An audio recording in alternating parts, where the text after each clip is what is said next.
माँ, शोभा बहुत बीमार रह रही है। क्या करूँ, कुछ समझ में नहीं आ रहा। डॉक्टर ने तो ऑपरेशन करने को कहा है, पर देखो क्या होता है। यहाँ मैं भी क्या करूँ अकेले।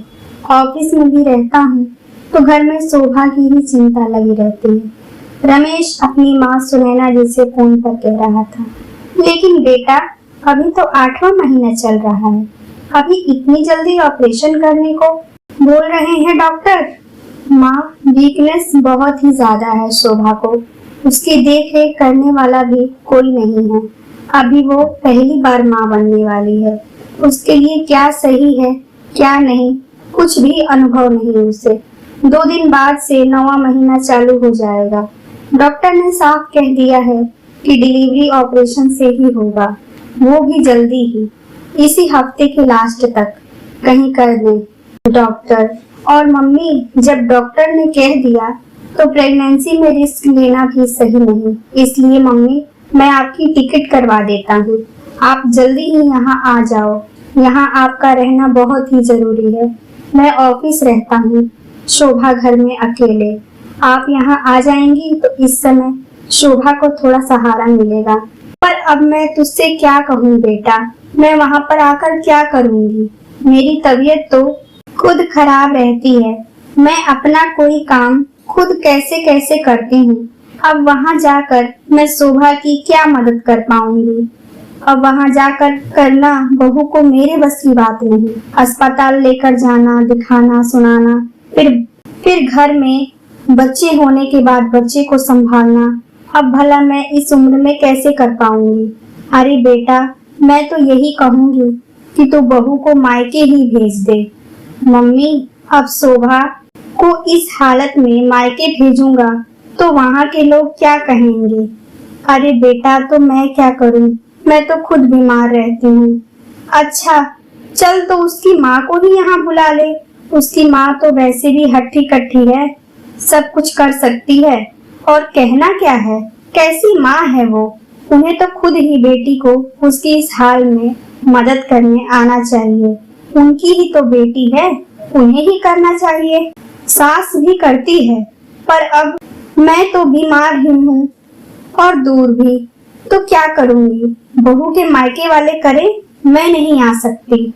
माँ के मुंह से ऐसी बातें सुनकर रोहित मन को उदास करके बोला, ठीक है, फिर जब आप नहीं आएंगी तो मैं ही कोई इंतजाम करता हूँ। इतना कहकर रोहित फोन काट देता है।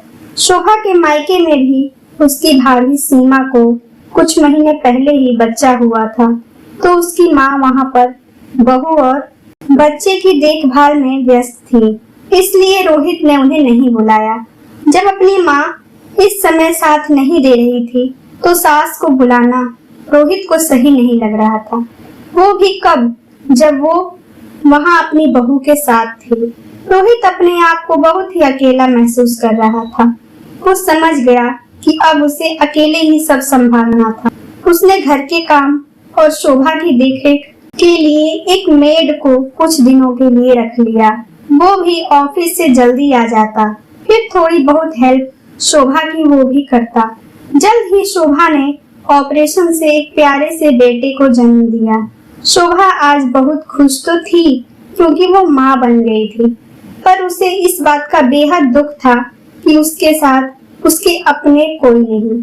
वहीं अपने बगल वाले बेड पर की औरत को देख वो बहुत ही मन सिसक रही थी, क्योंकि बगल वाले बेड पर की औरत को भी बेटा हुआ था, पर उसकी सास, माँ सभी उसके साथ थे। कभी बच्चे को सास संभालती तो कभी माँ बाहर से जूस फ्रूट उसके लिए लेकर आती। तभी रोहित आया और शोभा से बोला, शोभा, तुम्हारी मम्मी तुमसे मिलने आई हैं। शोभा अपनी माँ को देख थोड़ी उदास हो गई और गले लगकर रो पड़ी। उसकी मम्मी बोली, अरे बेटी, मुझसे बताया भी नहीं, कब एडमिट हुई यहाँ। नहीं मम्मी, अब आप भी तो वहाँ भाभी के साथ हो, उन्हें भी तो आपकी जरूरत है। कोई बात नहीं, वो बहू है, तुम भी तो बेटी हो, और मैं तो दादी नानी साथ में ही बन गई, मुझसे ज्यादा खुशी किसे होगी। मैं तुम्हारी भी हेल्प कर दूंगी बेटी। रोहित ने भी सभी रिश्तेदार परिवार वालों को फोन करके खुशखबरी दी रोहित की माँ ये सुन बहुत ही खुश हुई और वो मोहल्ले में मिठाई बांटने लगी। जब वो अपने एक पड़ोसी के पास गई मिठाई लेकर, तो वो बोली, अरे तो तुम दादी बनी हो, तो वहाँ बहू के पास नहीं गई? वहाँ तुम्हारी बहू को तुम्हारी कितनी जरूरत होगी। अरे तो क्या करूँ, अब मैं भी तो बीमार ही रहती हूँ, वहाँ कैसे सब संभालूंगी। मेरी तबीयत भी तो खराब ही रहती है, अब मुझसे क्या हो पाएगा इस उम्र में काम धाम। इसलिए मैंने बहू बेटे को साफ मना कर दिया। अब बहू ठीक हो जाएगी, अपना काम काज करने लगेगी, तो जाऊंगी मिलने बहू बेटे से और नाती से। और बहू की माँ है ना वहीं, तो वो करेगी ही मदद अपनी बेटी की। बहू की माँ करेगी, तुम भी तो अपने बेटे की माँ हो, तुम्हें भी तो करना चाहिए। अरे तो मैं तो बीमार हूँ, दूर हूँ, मेरी मजबूरी है, मैं तो इसीलिए मना कर दी पहले ही। भाई मुझसे नहीं होगा। ये कैसी बातें कर रही हो तुम? बहू बेटे के सुख दुख में तुम नहीं साथ दोगी तो और कौन देगा। अभी इस हाल में बहू की तुम्हें ज्यादा जरूरत होगी, बाद में जाकर क्या करोगी। और आज तुम बहू की मदद नहीं करोगी तो वो भी कल को जरूरत पड़ने पर नहीं संभालेगी। तुम अभी से ही बहू के पास चली जाओ। रोहित की माँ चुपचाप वहाँ से चल गई। वहाँ शोभा ने नौकरानी की हेल्प से अपना समय बिताया, फिर अपने मायके चली गई। फिर 6 महीने बाद लौटी तो सास का फोन आया। वो बोली, बहू मेरा भी मन है कि मैं पोते के साथ समय बिताऊं, उसको देखने का मन कर रहा है, रोहित से कहकर टिकट करवा दो। मम्मी जी, जब आपकी जरूरत थी तब आप आई नहीं, तो अब आकर क्या करेंगी। इतना कह शोभा ने फोन काट दिया। सुनैना जी को कुछ अजीब लगा, वे सोची बहू ने फोन काट दिया। फिर कुछ दिन के बाद वो अपने पति के साथ अपने बहू बेटे के पास गई। सुनैना जी को बहू बेटे का व्यवहार बड़ा ही अजीब लगा। अब आ गए थे तो खाना पीना बनाकर खिला देती थी बहू शोभा, पर अपनी सास से पहले जैसा बातचीत नहीं करती थी। यह सब देखकर सुनैना जी को अटपटा सा लग रहा था। उनका बेटा रोहित भी उनसे बात नहीं करता था। एक दिन जब बहू उन्हें खाना देकर अपने रूम में चली गई, तब सुनैना जी खाना खाकर बहू के कमरे में गई और बोली, क्या बात है बहू, जब से हम आए हैं तुम दोनों हमसे सीधे मुंह बात नहीं करते। बताओ क्या बात हो गई। क्या इस खुशी के मौके पर मैं आ गई तो तुम खुश नहीं हो। मेरे आने से खुशी समझती तो आप मेरी जरूरत पर जरूर आती। अब जब अपने ही जरूरत पर अपने साथ नहीं होंगे, दुख में साथ खड़े नहीं होंगे, तो बुरा तो लगेगा ना। मेरा भरा पूरा परिवार होने के बाद भी मैंने हॉस्पिटल में अकेले समय काटा। वहाँ मेरे वार्ड में सबके साथ सबके सास ससुर सभी थे, पर मेरे साथ बस एक मेड और मेरी माँ और रोहित जी, वो भी कभी अपने ऑफिस रहते तो कभी यहाँ, पर आपके नहीं रहने से मुझे कितना दुख झेलना पड़ा। पहली बार मैं माँ बनी, पर मुझे देखने सुनने कोई नहीं आया। आपने मुझे अकेला छोड़ दिया। अस्पताल में मुझे अकेले रहना पड़ा।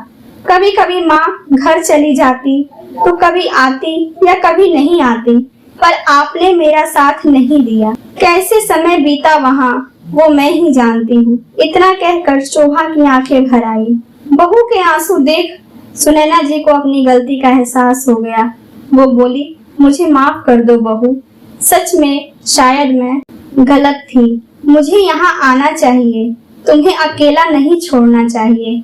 ऐसे ही धीरे धीरे समय बीता, पर बहू की नजर से सासू माँ दिल से उतर चुकी थी।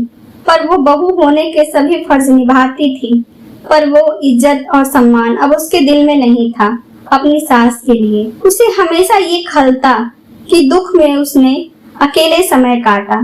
सास अब दिल से उतर चुकी थी। सुख में कोई कुछ याद नहीं रखता, पर दुख में अगर अपने अपनों का साथ न दे तो वो हमेशा खलता है और धीरे धीरे रिश्तों में दरार आती है जो भुलाए नहीं जाते। इसलिए जरूरत पड़ने पर अपनों का साथ अवश्य दे। दोस्तों, अगर आपको हमारी ये कहानियां पसंद आती हैं तो प्लीज आप हमारे वीडियो को लाइक करें, शेयर करें और कमेंट करके अपनी राय जरूर दें। और हाँ, हमारे चैनल को सब्सक्राइब करना बिल्कुल भी ना भूलें। धन्यवाद।